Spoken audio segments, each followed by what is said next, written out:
Thank you, Ray. So welcome everyone, welcome Ray, to this wonderful exposure. We are in one of the entrance drives to Warwick Castle, which cuts right through the local sandstone. Now, I suppose formally you might refer to this sandstone as the Bromsgrove sandstone. A little bit more informally, locally, we refer to it as the Warwick sandstone. It's Triassic in age, roughly 245 million years old, dating back to what we call the Anisian stage of the Middle Triassic. So, in very basic terms, it is a non-marine sandstone deposited by rivers. It's an alluvial sandstone. And just to give you a little bit of broader context, it was deposited only about 5 million years after the end Permian mass extinction, which was a very, very important event. Nearly all life on Earth died. We understand quite well now the mechanisms behind this mass extinction. We're looking at massive volcanic outpourings, the Siberian traps, a runaway greenhouse climate caused all of the emissions and everything that followed. So after the extinction, there was a period of a couple of millions of years of this runaway greenhouse climate, all sorts of climatic instability, all sorts of interesting geological events and deposits all over the world. Here in central England, we actually find very, very interesting pebble beds that tell us a lot about this sort of post-apocalyptic period, things that were deposited by very, very powerful flash floods intermittently. But this sandstone, just a few million years later, is very different. It's very, very fine-grained, and it indicates, I suppose, really, rivers of a very, very different nature. Rivers with a lot more, a lot less energy to them, depositing these very finer sandstones, and there's quite a lot of evidence for this within the sandstones themselves. Elsewhere, around here, around Warwick, we find other clues to the environment as well. Interesting sedimentary structures that may or may not be present within this actual cutting, but also fossils as well. And we've got a very nice collection of these fossils in the Warwickshire Museum. And if you go to the Market Hall Museum in Warwick, you'll see some of these fossils and a really fabulous reconstruction of the ancient Triassic environment on display. Interestingly, even though we refer to this stuff as Bromsgrove sandstone, it's quite different to the type Bromsgrove sandstone, if you like, in Bromsgrove, Worcestershire, a fair way to the west of here. Where we are here in Warwick, I'm going to sort of broaden things out again a little bit now and start talking about the context rather than the rocks themselves. We here at Warwick Castle are literally just a few hundred metres east of a very important geological fault, the Warwick Fault, which runs north-south, pretty much aligned. For those of you that might know Warwick Racecourse, the fault itself, if you look at the Geological Survey maps, is pretty much aligned with the racecourse car park. And the north-south trend is a very common thing in this neck of the woods. We call it a Malvernian trend. It's kind of aligned with the Malvern Hills, which actually have a sort of a structural similarity to what's going on here in Warwickshire. So the Warwick Fault, we know, is what is known as a growth fault. It's pretty inactive at the present day, although saying that, we did have the Warwick earthquake in 2000 that might actually have involved a tiny little bit of movement on that fault. But back in Triassic times, we know that it was intermittently very active indeed. The evidence for that is here in Warwick. The local Warwick sandstone, which correlates with the Bromsgrove sandstone further west, here in Warwick, we're looking at a maximum, I think it's something like 30 metres in thickness, the full thickness of the Warwick sandstone. But if you trace it across the Warwick Fault out into what we call the Knoll Basin and then eventually the Worcester Basin, it thickens very, very rapidly, tenfold, to more than 300 metres.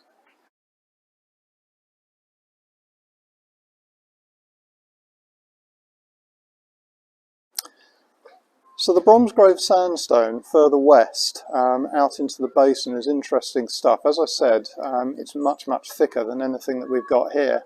It seems to represent similar environments, river environments, but a lot of it actually is quite different in colour. It's very red. If you look at the buildings in Worcestershire made of the sandstone, they've got a very different appearance to the buildings here in Warwick. Reasons for that, well, let's have a think. A lot of it is probably just due to sort of groundwater conditions and a lot of sort of rusting, sort of oxidation of these very thick Bromsgrove beds further west. Whereas the stuff here, it's a little bit green in this cutting, the sort of the mould and the algae and the lichen, but actually when it's fresh, the local Warwick sandstone is a very sort of attractive, sort of beigey mustard sort of colour. Alright, so what have we got here? So if we just focus in a little bit on the rock face behind me, let's just have a look and see what we can find. What have we got here? Well, one of the most striking things initially, I can see them very well close up, are these sort of cross-cutting marks in the rock here. Now, these aren't sedimentary structures. This isn't some weird form of cross-bedding or anything like that. These are just the sort of the pick and the saw marks through the rock from when this actual cutting was excavated. This sandstone, it does make a reasonable building stone. You will see a lot of it in and around Warwick, but it's actually quite soft and it's quite easily workable. It's got a reasonable cement to it. I think we find sort of dolomite cement, maybe calcite cement in this sort of material. And as mentioned, it is quite a fine-grained sandstone, essentially a quartz sandstone. There's a lot of weathering as well. I can see a bit of exfoliation going on here. There are sort of bits sort of starting to come away, but you can see the cutting itself is pretty stable. It's very safe and very little material actually falls off it. So in terms of real sedimentary structures, the most striking thing, the most obvious thing to me in this face is this structure coming down here. This sort of slightly curved surface you can see from this end here, and then slowly descending down almost to path level down there. Now this indicates an ancient river channel, which is quite remarkable. When you think about it, we're looking at a cross section here through a river channel, probably a good few meters deep, which is nearly 250 million years in age. So it's absolutely amazing. So these sandstones up here are sort of filling this channel structure. We can probably only see one side of the channel here. The channel margin obviously off towards that direction somewhere. And there's some quite interesting sediments as well. Within the base of the channel, there's something a little bit different to what's above. It's a slightly softer, sort of laminated, finely layered sandstone, and it's slightly redder in colour than the stuff above. Okay, so we've actually flipped round through 180 degrees to look at the other face, just to really emphasise some of the sedimentary structures that we can see. So in this face behind me here, which is really lovely, we've got all sorts of things going on. Down here, running through here, we've got a very common sedimentary structure called cross-bedding. So what it's referring to are these sort of inclined layers coming down here, and you can see they're sort of sandwiched between layers that are essentially flat-bedded. So there's a good reason for this. What we're actually looking through here is a cross-section through a small underwater dune, something sort of migrating along the base of a river channel. And basically the inclination of the cross-bedding going in that direction does give us a sort of a sense of where the currents were coming from, what sort of orientation. Now, north is kind of heading in that direction from where we are in the cutting. So it's quite difficult to say when we've only got a two-dimensional section like this one. You really need a proper sort of three-dimensional section, the sort of thing you might see in a quarry. But the general indication that we're getting from here is that the currents might have been flowing from the southwest, something like that, which is quite interesting. So what else have we got in this face? A little bit higher up we've got some more cross bedding, but on a slightly different sort of scale and a different style. You can see we've almost got sort of lenses of cross bedding up there, sort of pinching out into one another. So we've got more of these sort of bed forms, these sort of dunes, big ripples migrating along the river channel. And we've got weathering features as well. At the very top of the face you can see there amongst the ferns, the rock is starting to break down a little bit into soil. And we've also got these big cracks. There's one here. We can see these all the way along the faces here. And there's another one, where are we, just down here. You can see it here. And this is where tree roots, I guess over the last couple of hundred years, have actually penetrated down into the rock and forced it apart to create these cracks. It's quite interesting because, talking of tree roots, not necessarily in this cutting but in sections nearby, if you go into Warwick Castle's grounds and go down to the natural exposures of the local sandstone down by the mill, down by the river, you can see fossilised tree roots that date back 245 million years or so, preserved within these rocks. They're represented by vertically elongated nodules of calcium carbonate, sort of penetrating down through the sandstone. We call them rhisoliths.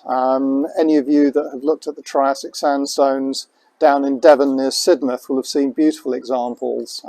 Places like Budleigh Salterton, the Otter sandstone there, which is a very, very sort of rough equivalent of this stuff. And they're quite interesting. They are sort of deep tap roots of conifers, and they tell us that at times these sandstones were exposed. They were sort of temporarily exposed as floodplains. And in places we do find much finer grained sediment, sort of mudstone bands within these sandstones. We see them all over Warwick that represent probably the first sort of stages of soil forming processes on these floodplains. As I think I mentioned earlier, one of the factors of the mass extinction was, the great dieback.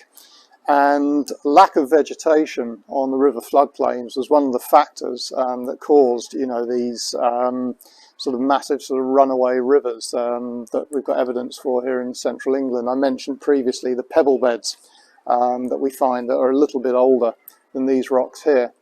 So these sandstones actually sort of embody part of the recovery from that mass extinction. And obviously the energy behind these rivers was decreasing. It was a lot less than before.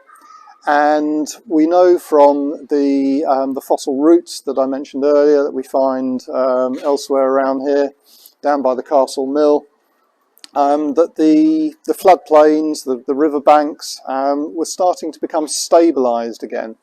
And this allowed sort of high sinuosity, meandering rivers and streams to start to develop again. And consequently the floodplains were a lot more stable. All sorts of new life was evolving. I mentioned the lovely fossils we've got in the Market Hall Museum in Warwick. So what was living on these floodplains? Well, I've mentioned the plants. We had the big conifers with their deep tap roots. There were probably ferns as well. We don't necessarily find direct evidence for them here in Warwick, but certainly when we look at the Bromsgrove sandstone further west, we do find quite a lot of evidence for plant remains, including things like ferns.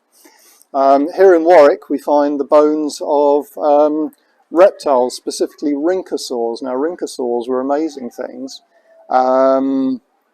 They didn't survive the Triassic. I don't even think they survived into the late Triassic, although I can't be 100% sure. I'd have to check up on that. They were probably about the size of a large dog or a pig or a sheep. They had little parrot sort of like beaks that they used to nip away at the tough vegetation, and the abundance or the relative abundance of rhynchosaur remains in the local sandstone. Quarry's just down the road from here, Coton End in Warwick, literally about a kilometre from here or a little bit less than that, down near Warwick Station actually. Or one of the chief sources of rhynchosaur fossils and other fossil bones, terrestrial life quarried back in the 19th century.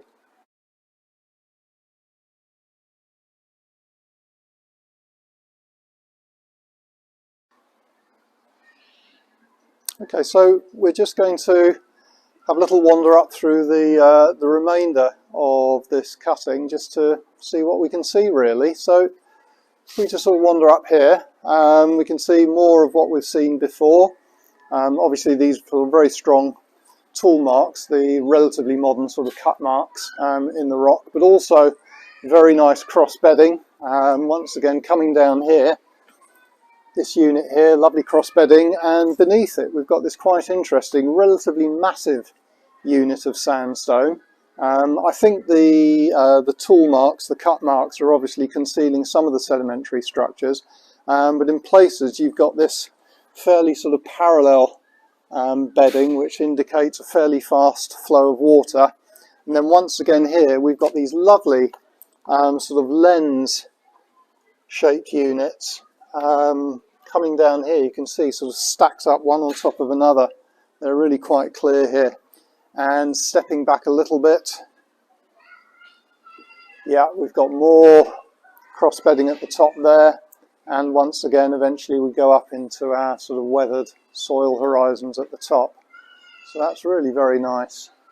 This is actually one of the best sections of the Warwick sandstone, the Bromsgrove sandstone if you like. Locally, certainly the best one here in Warwick. It really is very, very good. And obviously access is very good as well.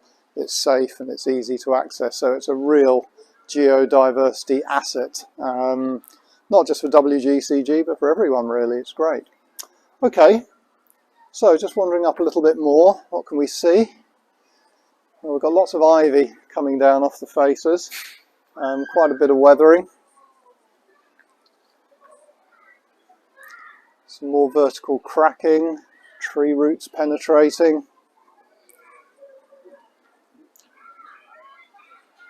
And just standing back here, it looks like we've got the start of another major channel, just starting to sort of cut down through the rock, through that very major tree root there. You can just see it starting to descend down through there. And oh yes, there's a lovely one here. Can see here, if we go down just next to this tree root, we've got this nice big thickness of sandstone here, and you can see it pinching out in this direction here down to the edge of the channel. So at this point here we're actually approaching the end of the cutting, so it's probably just a good time to summarise really on what we've seen. So just to recap, what we've seen here is the Warwick sandstone, Triassic in age, mid-Triassic-ish I suppose, 245 million years in age, formerly known as Bromsgrove sandstone, or if you look at the really recent accounts by the British Geological Survey, they would refer to it as the Helsby sandstone, but we'll just call it Warwick sandstone. So I talked about how it was deposited by rivers in this recovery phase after the end Permian mass extinction, when plants were returning to the floodplains, and obviously life was then returning to the floodplains, animal life I should say, sort of attracted by plants and other food, and it ended up as sort of quite a tranquil environment. We're looking at rivers, rivers sometimes with a fair bit of energy to them. And we talked about some of the sedimentary structures, the river channels that are exposed here, the cross bedding within these channels representing these little sort of dunes and ripples, what we call bed forms that were migrating along the river channels. And I talked about things that we see elsewhere, obviously the fossils and the trace fossils like the tree roots that are found round about here. We also talked a little bit about the weathering structures as well, the relatively modern weathering, the modern tree roots coming down through these rocks, not the ancient ones, and the soil profiles and the vegetation above. But just going back to these sandstones and these rivers, these Triassic rivers for a while, well, what happened to them? Well, things, as is always the case in geology, things didn't last. And a few million years later, the environment's changed significantly.